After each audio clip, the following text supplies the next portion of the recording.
Ladies and gentlemen, welcome to Younger Views, and today, guys, we're going to be talking about Donovan Mitchell. Donovan Mitchell is plays for the Utah Jazz, and the Jazz are in discussions with the New York Knicks, and so far, it's looking like it's going to happen. Like, Julie, how do you feel about, like, Donovan potentially being part of the New York Knicks? Like, do you think it's a good idea or not to have him on our team with our roster the way it's constructed right now, or should we just wait for something in the draft? Because we have 8 first round, actually not first round. Right?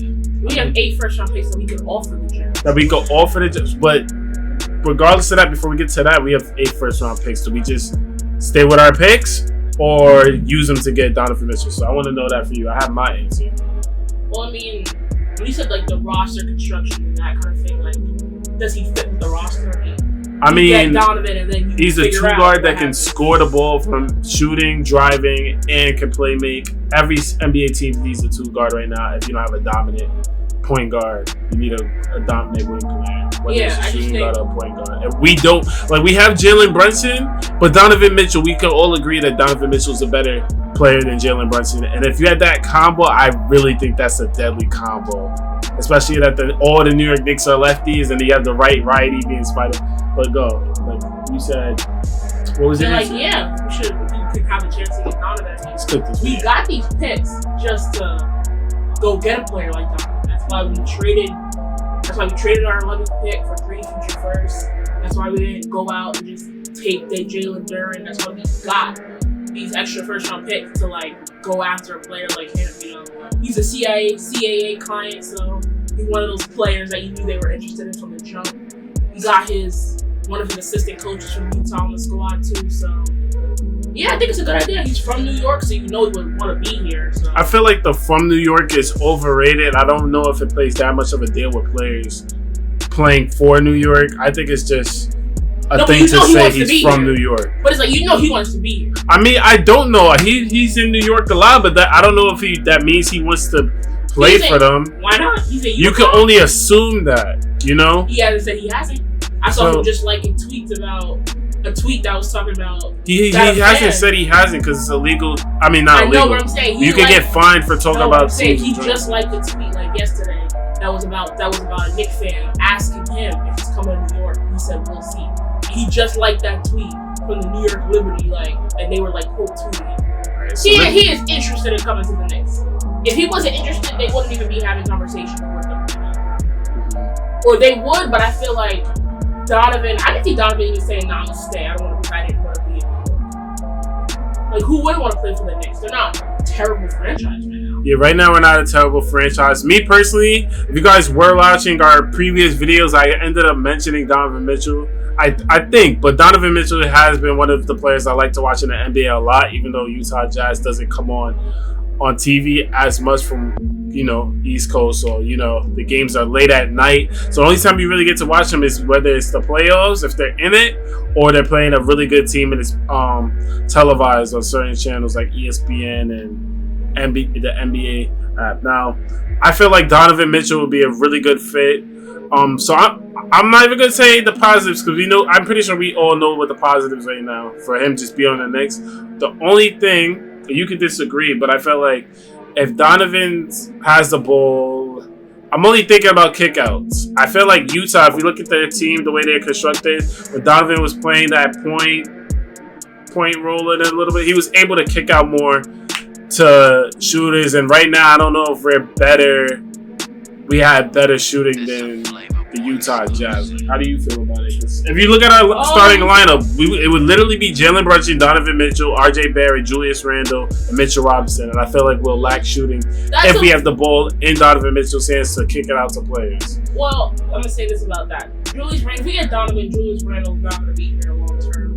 Like, I 100% agree with that because you can have 4 people who all are best with the ball in their hands. A guy like Obi Toppin is going to be a perfect fit next to Donovan, Brunson, RJ trio in the next few years. That's the first thing.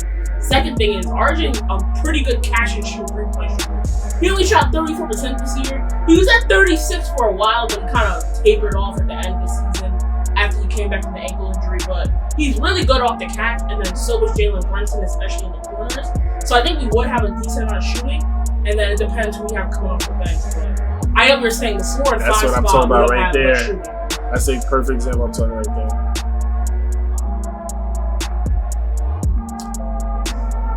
And arguably, Mitchell Robinson is better offensively than Mitchell Robinson, or it's just clear. Rudy. I think Rudy, he's a better offense. He's a better offensive player, but not defensive. But he has potential to be better defensive. No, I don't think he has potential to be better. Rudy's one of the best. He's 7 foot. That doesn't mean anything. He's not gonna be as good, but I think he could have a similar impact where like he makes up for a lot of the mistakes. But we know Donovan Mitchell is a 6'10" wingspan. Like he can play defense. Mm-hmm. You know, he just look at it right there, like, the block. The potential is there. He just gotta be willing to do it. And you and hope that I already hear the undersized thing, but bro, oh my, yo. Like, no, forget the undersized thing. Just seeing Donovan and Brunson with all those the rest of the players being tall, that looks so cool to me. Like, your guard play is nice. Like, that's such a good fit. He also played with a small guard in Mike Conley. Alright, so we're literally at 6 minutes. We got 3 minutes. Name one weakness Donovan Mitchell has right now. 30 seconds, go. I mean, he has some tunnel vision, kind of like RJ. Yeah, so we're going to what? Tunnel vision. Tunnel vision? vision? He goes to the paint sometimes, always, having head wide open, not always trying to score. He's not the most efficient player. Mm-hmm. So I think that's probably one of his weaknesses right now. But it could be because he doesn't trust his teammates as much. Who knows? But he does have some tunnel vision similar to RJ. Okay. He takes a lot of threes too. Like a lot of threes. Yeah, that's what. So this is what I was gonna say for my negative right now. Like, Donovan Mitchell can shoot the ball, but I want him to like shoot just open ones. Like I don't like him. Like he can do that, but I would want less of those. I'd rather him still go downhill. That's just that's what I like. But for the Knicks' sake, it might be better for him to shoot the rock. RJ going downhill, Brunson going downhill. We're gonna need him on that perimeter. But then again, it would be so fun. I wonder if he could wear the same number when he comes to New York, though. Because I think somebody on the roster has that number. You gotta think about how young he is too. Like if you get him, you don't gotta win a chip the next year. You don't gotta win a chip. You don't gotta be a top. We don't have to be a top. I feel like if he, next year. my opinion, that's our last question. But like, it's about the playoffs, so we might as well just go into it. If Donovan joins the New York Knicks, which I hope he does. I don't want to have my hopes high because we just missed out on Ivy. But Donovan is a whole different story.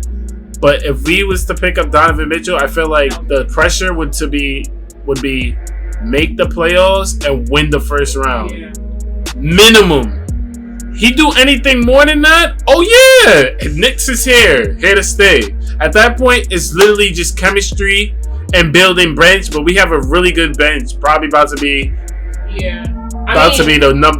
one of the top 10 benches. Just to play safe. The only thing there is like we probably have to. If they want Quentin Grimes, and like there's no deal without him. So that takes away from our depth. Then we probably would have to trade Fournier plus Rose to make the money work. So our bench might actually be a little